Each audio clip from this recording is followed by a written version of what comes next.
Центарот за граѓански комуникации го следеше доделувањето пари од владата за инфраструктурни проекти во општините од така наречениот унгарски заем, од што произлегува следниве препораки: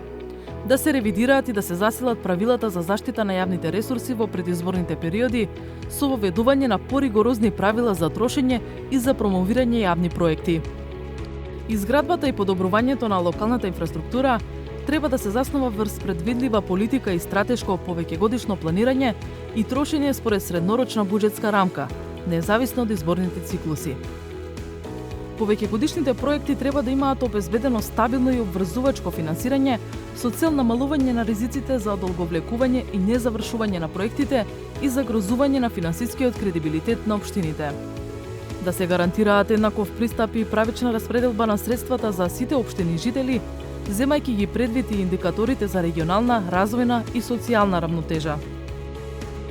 Развојноста на проектите треба да се вреднува според нивното реално влијание, одржливоста и социоекономските ефекти, а не само според времетраењето на финансирањето. Да се зголеми транспарентноста за доделувањето и за спроведување на проектите, преку јавно објавување на оценките од евалуацијата на проектите, на причините за прифаќање и за одбивање на апликациите, одобрените, договорените и исплатените износи, напредокот во реализацијата, спроведувањето на јавните набавки за проектите и ревизорските извештаи.